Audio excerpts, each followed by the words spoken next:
Let's look at some more examples, starting with the direct comparison test. Remember that if we can build a larger term and that series of that term converges, then the smaller one, the smaller term and its infinite series will also converge. If we build a small term and its infinite series diverges, then the larger one's going to diverge as well. The larger term in the series will diverge. Let's go ahead and jump to some examples. Determine the convergence or divergence of each infinite series. Our first example, we have 1 over 3n to the 7th plus 4. We're adding that from 1 to infinity. Remember, if we want to make a larger fraction, we reduce the denominator. So something very comparable and larger we could build is 1 over n to the 7th. Make it simple, but also be sure that you've got this direction right. That term is going to be larger than this term. We know that converges by p series because p is equal to 7 and that's greater than 1. So that tells us this infinite series must converge as well. In our second example, we have the sum from 2 to infinity. They skipped 1 because 1 minus 1 would give you an undefined situation. So it's really just as long as the series is defined. So they started at 2 instead of 1 or 0. I have a feeling because of that small exponent, this one's going to diverge. So if that's the case, I want to build a smaller term. You can build a smaller term by making the denominator smaller. Excuse me. You can make a term smaller by making the denominator larger. So I'm going to peel off the minus 1. This term is larger than this term. This is a divergent p series because p is equal to 3/4 and that's less than 1. Because I have built a smaller term and that series diverges, this term in an infinite series will also diverge.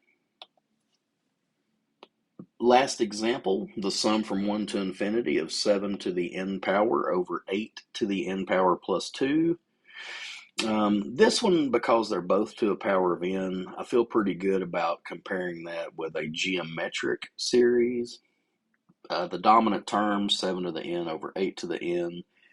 Now that's equal to 7/8 to the n if you use your exponent properties. That ratio is less than 1, so this is a convergent geometric series.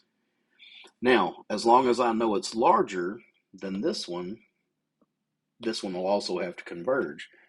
Remember, to make a fraction smaller, you increase its denominator.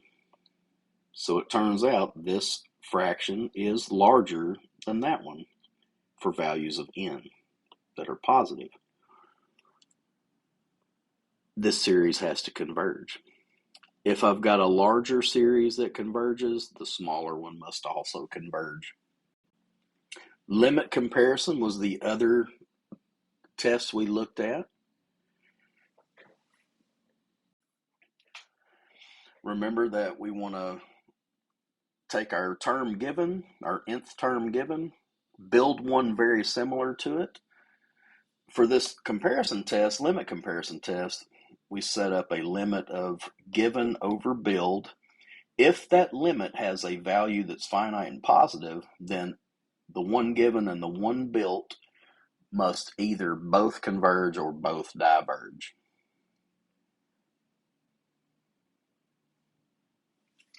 In this first example, we have the series from 1 to infinity of 4 over 6 to the n plus 1.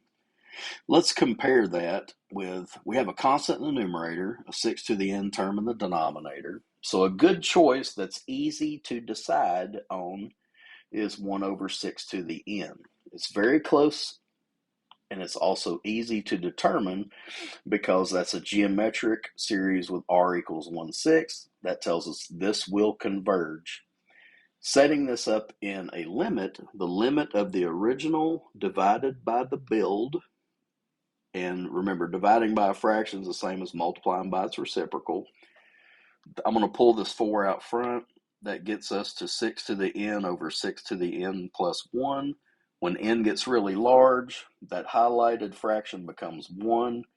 4 times 1 is positive and finite. So that tells us we know this one converges. The original one must converge too.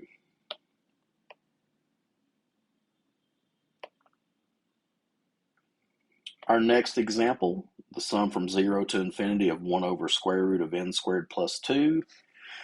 Dominant term up top is 1. On the bottom, we have square root of n squared, which is n. Now, we know that 1 over n is a divergent p-series. It's actually, I should, just to be correct, give me a second here, make that a 1, because if I plug a 0 in, it's undefined. There we go. Now it's better. I know that's a harmonic series. It's divergent. Let's see if this is larger. Excuse me. We'll set up a limit. I had the other test in my head when I said that. Limit of original nth term times the build flipped over. The dominant terms on top and bottom are n and square root of n squared, which as n gets really large, as plus 2 doesn't matter. Square root of n squared, that's n also. N over n is 1. That's finite and positive. Since this series diverges, the original must diverge as well. And finally, we have the series from 1 to infinity of 2 to the n plus 1 over 7 to the n plus 1. We're going to compare that. Let's build a term with the dominant terms from the original. That's 2 to the n over 7 to the n. That's a perfect candidate for geometric. Our ratio of 2/7 is less than 1, so this is a convergent geometric series. Now let's do our limit comparison. The limit as n goes to infinity of original nth term divided by the build or multiplied by the build reciprocal. That'll be 7 to the n over 2 to the n. When you multiply and let n go to infinity, we're going to have 2 to the n times 7 to the n. That plus 1's not going to really matter when n gets super large. The denominator is the same thing, 7 to the n times 2 to the n. Well, these crisscross out and become 1. 1 is positive and finite. We know this series that we built is convergent. That tells us the original one must converge also.